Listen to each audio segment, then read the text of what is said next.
नमस्कार दोस्तों, आज हम बात करेंगे कन्या राशि की। हमारा जो राशिफल का जो सीक्वेंस था, वो इस तरह से था कि पहले हमने मेष की बताई, फिर वृष की, फिर मिथुन की, फिर कर्क की, फिर सिंह की और अब बात करते हैं कन्या राशि की। कन्या राशि की पिछले लगभग साढ़े लगभग 18 कर महीने में केतु की पोजीशन जो थी वो थी फर्स्ट हाउस में और राहु की पोजीशन थी सेवन्थ हाउस में। तो ये जो व्यक्ति हैं वो खुद से डिटैच्ड हुए होंगे, खुद से अलग हुए होंगे और ऐसे व्यक्तियों से उनका किसी दूर या फिर किसी डिफरेंट काइंड ऑफ पर्सन से उनका इंटरेक्शन हुआ होगा, उनसे कनेक्शन बना होगा, उनसे इन्होंने बेनिफिट हासिल किए होंगे। किसी दूर जगह में इन्होंने अपना कोई व्यापार शुरू किया होगा, कोई काम शुरू किया होगा और इनके अ, थोड़ी वाणी जो है वो लोगों को मिस्टीरियस सी लगी होगी।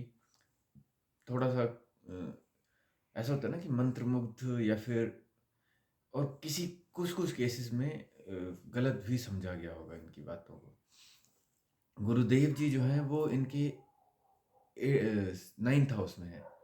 तो नाइन्थ हाउस में होने के कारण इनका भाग्य जैसे मान लो कि कोई प्रॉब्लम्स आई होंगे क्योंकि राहु जो सेवन्थ में है, लेकिन गुरु की प्रेजेंस के कारण चीज़ें जो वो भाग्य में बदल गई होंगी। अल्टीमेट जो रिजल्ट आया होगा वो ये होगा कि इनका भाग्य बड़ा होगा।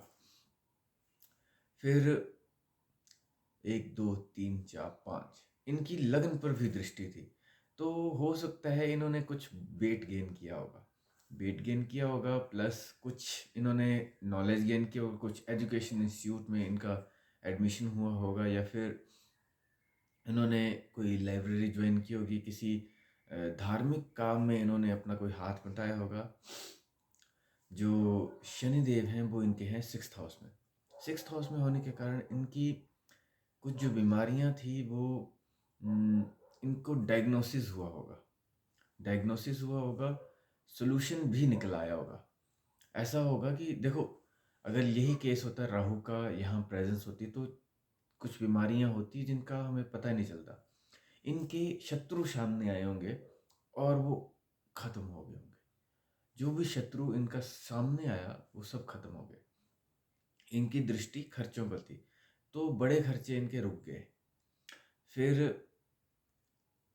1 2 3 4 5 फिर करियर पर थी तो करियर में कुछ रुकावट आई होगी, लेकिन अल्टीमेटली अगर इन्होंने कुछ चाहा होगा तो उन्होंने पा लिया होगा। अब बात करते हैं नवरात्रों के बाद की।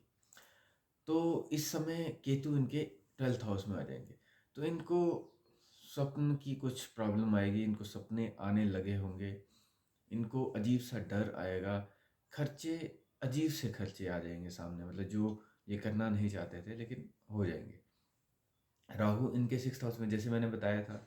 तो कुछ बीमारियां हो सकती है जो सामने ना आ पाए, मतलब पता तो लगे कि बीमार है लेकिन क्या कारण है वो पता नहीं चल पाएगा। शनि इनके सेवन्थ हाउस में जो लगन पर दृष्टि डाल रहे हैं तो इनको अपनी हेल्थ का बहुत ख्याल कर रखना पड़ेगा, क्योंकि शनि जहाँ दृष्टि होती है वहाँ वो क्रूल दृष्टि होती है, वो वहाँ हानि करते हैं। रिलेशनशिप के लिए बहुत अच्छा समय है क्योंकि शनि की प्रेजेंस सेवन्थ हाउस में, रिलेशनशिप टाइम लगेगा उसको बनने में, लेकिन जो भी रिलेशन इस समय, जो भी मैरिज इस समय आपकी होगी वो बेनिफिशियल रहेगी। गुरु आपके नाइन्थ 10th हाउस में है तो करियर में विस्तार होगा। आपका ये मन कर सकता है कि बिजनेस करें, क्योंकि शनि भी सेवन्थ हाउस में, वो आपको इंस्टिगेट करेगा कि आप बिजनेस करें, लेकिन मैं सलाह दूंगा कि ना की जाए तो बेटर रहेगा, क्योंकि शनि कर्म प्रधान है, गुरु जो है वो भाग्य प्रधान है, लेकिन शनि की प्रधानता ज़्यादा है। शनि जो है वो गुरु की ही राशि में है तो गुरु की तरह काम करेगा, लेकिन शनि अपनी अपनी जो उनकी अपनी जो वाइब है वो वैसी की वैसी रहेगी। तो कर्म जहाँ भी हो, हाँ अगर आपको बिजनेस भी करना है तो आप कर सकते हैं, लेकिन वो स्लो ग्रो करेगा। अगर आप उस चीज़ के लिए रेडी हैं तो वो आप बिजनेस कर सकते हैं। गुरु की दृष्टि फिर राहु पर पड़ रही है, तो जो मैंने बताई थी कि कुछ प्रॉब्लम्स आ सकती हैं इसमें, हेल्थ में, या फिर आपको लोन्स वगैरह लेने पड़ सकते हैं, तो अल्टीमेटली उसका बेनिफिट ही होगा। मान लो कि कुछ बीमारी आती है, तो आपकी मोशन रुकेगी, मतलब मोशन मतलब कि आप घर में रुकेंगे, तो हो सकता है अल्टीमेटली आपका इसमें बेनिफिट हो। फिर गुरु की दृष्टि द्वितीय घर में है, तो दूसरे घर में होने के कारण आपका धन संचय होगा, आपका धन बचेगा। तो अब देखो, मान लो कि कोई बीमारी थी, अभी ही डायग्नोस, मतलब कि गुरु की दृष्टि होने के कारण वो डायग्नोसिस हो जाएगा। मान लो कि डायग्नोसिस ही ना होता, पता ही नहीं चलता, और अल्टीमेट मतलब कि होता ना, एक फर्स्ट एड स्टेज होती है, फिर सेकंड, थर्ड, फोर्थ, आपको फोर्थ स्टेज में जाके पता लगता है, तो उससे बेटर ही है कि आपको फर्स्ट स्टेज में पता लग जाए। आपके भाग्य पर शनि की दृष्टि होगी, तो आपका भाग्य सिर्फ और सिर्फ क्रम से चलेगा। आपको सजेशन के तौर पर मैं ये बोलूँगा कि आप राम नाम का जाप करें, और शिवालय में जाके शिव को दूध अर्पण करें, और चिड़ियाओं को दाना दें, और बस राम नाम का जाप करें। आपका ये आने वाला वर्ष काफ़ी सुंदर होगा। धन्यवाद।